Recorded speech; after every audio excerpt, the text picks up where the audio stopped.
在湛蓝的天空下，蜿蜒于四川省茂密竹林中的小径旁，一群大熊猫正悠闲地啃食着竹叶。这个场景充满了和谐与平静，是这个物种独有的日常。然而，当人类的生活与这个自然环境发生交集时，出现了一个奇特且引人深思的问题。对于这些毛茸茸的生物而言，人类使用的竹制品，如竹筷，到底是作为餐具存在，还是又成为了它们的食物？这个问题看似简单，却涉及到了一系列复杂的生物学、行为学及环境科学的话题。大家好，欢迎来吸收奇怪知识。大熊猫这个全球广为人知且深受喜爱的物种，长久以来一直是生物学和自然保护研究的热门对象。它们不仅是中国的国宝，更是全球生物多样性的象征。然而，大多数人对于这些生物的认识仅止于它们可爱的外表和独特的饮食习惯。大熊猫对竹子的依赖是其生存的基石，也是它们与自然环境紧密相连的一个重要方面。但当竹筷这样的人工物品进入它们的生活范围时，会发生什么呢？对这些没意义的话题而感兴趣的你们，记得先点赞、订阅，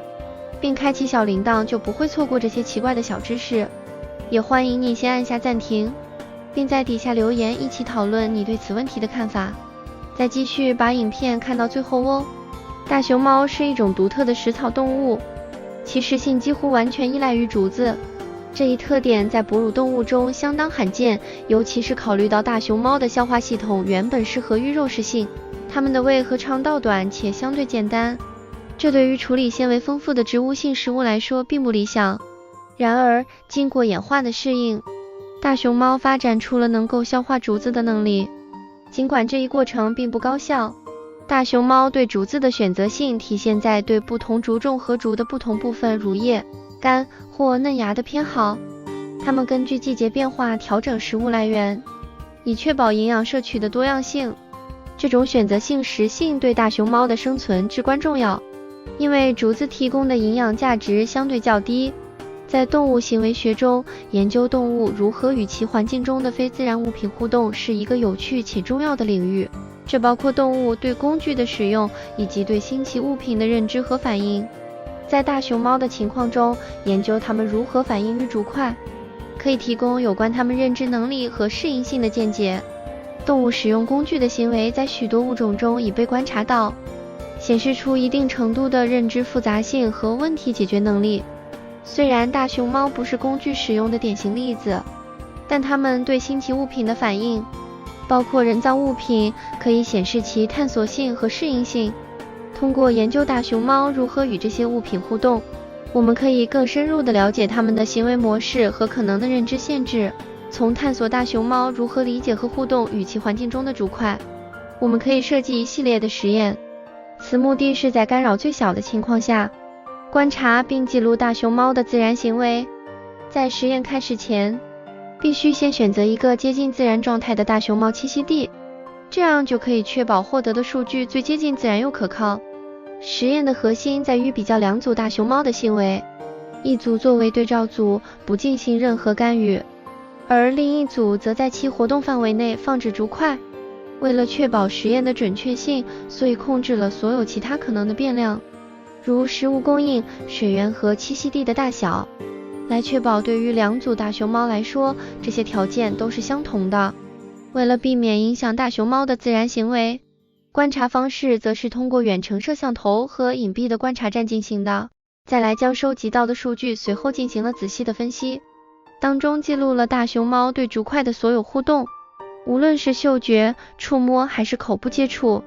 这些行为被分类为探索性行为、游戏行为或忽视行为，并使用统计方法来比较实验组和对照组之间的行为差异。这样，我们可以确定竹筷的存在是否对大熊猫的行为产生了显著的影响。通过一段时间的记录后的初步结果显示，大熊猫对竹筷有着不同程度的反应。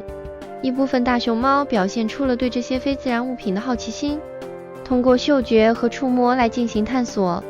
有趣的是，少数大熊猫甚至将竹筷当作玩具，进行了拾取和咬捏的游戏行为。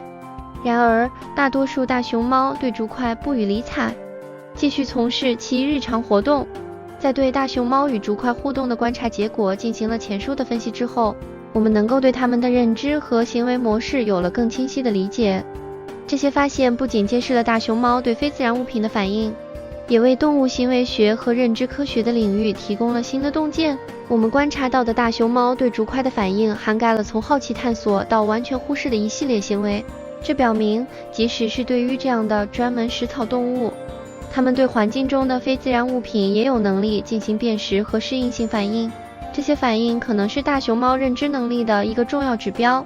表明它们能够在一定程度上理解和处理其环境中的新元素。当然，也是有可能是因为竹块当中可能掺杂了其他，例如防腐的化学物品，使熊猫辨识出该物品的味道与天然竹子的差异。将这些结果放在动物行为学和认知科学的更广泛脉络中，我们可以看到大熊猫与其他物种之间行为的相似性和差异性。例如，许多物种被观察到使用工具或对新奇物品进行探索，这反映了一定的认知灵活性。大熊猫在这方面的表现可能不如一些其他物种那样显著，但它们的行为仍然提供了对其认知能力的重要线索。在本影片中，我们探讨了大熊猫对于竹块的认知和行为反应。通过一系列观察和分析，我们发现大熊猫展现出了从好奇探索到完全忽视的不同反应。这些行为揭示了大熊猫对其环境中新元素的认知能力和适应性。虽然这种认知能力可能不及其他一些物种那样显著，但仍显示出它们对新奇物品有一定程度的感知和反应能力。这项研究的意义在于，它提供了一个新视角来理解大熊猫，一种通常被认为主要关注食物和基本生存需求的物种，对其环境中非自然物品的反应。这不仅增进了我们对大熊猫行为和认知的理解，也对动物行为学和认知科学的研究提供了新的洞见。这些发现有助于我们更全面地理解动物如何与人类活动日益交织的环境互动，以及这些互动如何影响它们的行为和认知模式。所以，对熊猫来说，竹块到底是餐具还是食物呢？我认为答案的结果可能不是餐具，也不是食物。那你认为呢？是否与你开始猜想的答案也有所出入呢？欢迎来辩，在底下留言，并一起来超认真探讨这些无聊的议题吧。最后，感谢各位的观看，我们下次再见。